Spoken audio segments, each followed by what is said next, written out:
Yeah, hi, it's me. Hopefully everything's going all right down there. Jeanette, happy birthday. The reason so in Thailand, the internet isn't exactly 100% reliable, and the speed can go in and out, and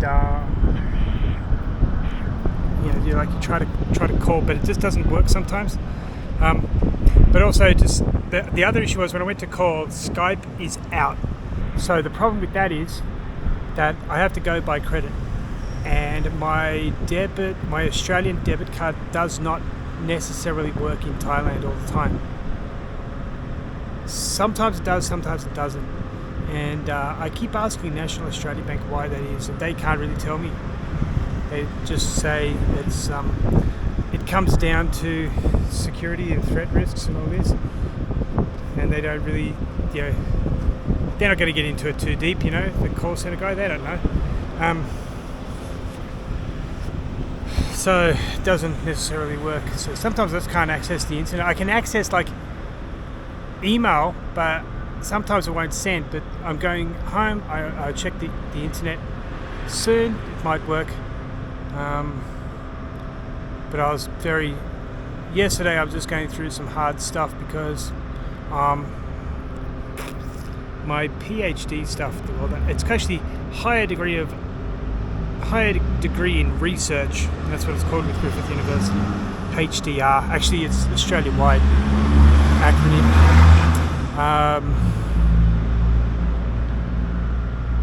It's a lot more difficult than I think most people think, because trying to think in a theoretical.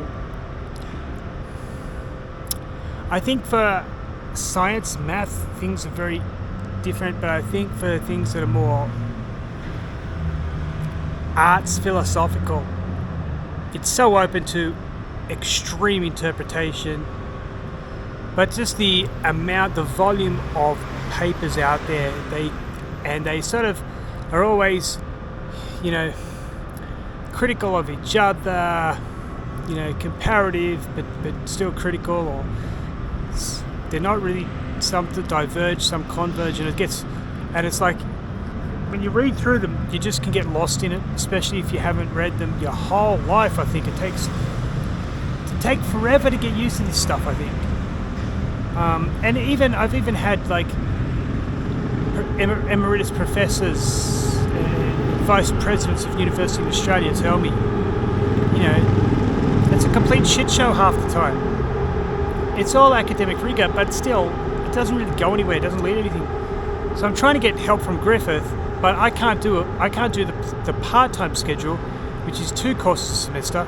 I can only do 1 course a semester, simply because of the way things are here in Thailand. I mean, it looks all nice, doesn't it? It looks all pretty where I am. I'm probably in the ritziest part. Actually, just up that way is where all the big brand, the fashion brands and the $1 million cars. But in a lot of ways, what they expect from foreigners is a lot different to what they would expect from Thais. So I have to, at the drop of a hat, I have to change everything. They expect you to be able to do that, but they don't expect themselves to do that. So it's a terrible system. They're also very. I think if you came here for 2 weeks and you pay your deals, and you pay to go get around, they're fine. When you start staying here, you start to notice the true sentiments towards foreigners. It's basically just be a tourist, spend your money and get out, and look, to be honest with you, that's like 9 out of 10 people. Here I'm near the Canon. I actually came here and spoke to the Canon people about internships for my students. I said, yeah, sounds good. Here's a camera at half the price. I got a $4,000 camera for $2,000. That was nice of them.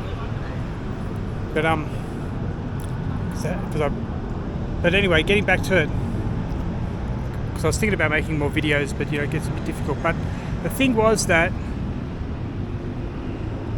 when you start to stay around here, you get the feeling that you're sort of not welcome.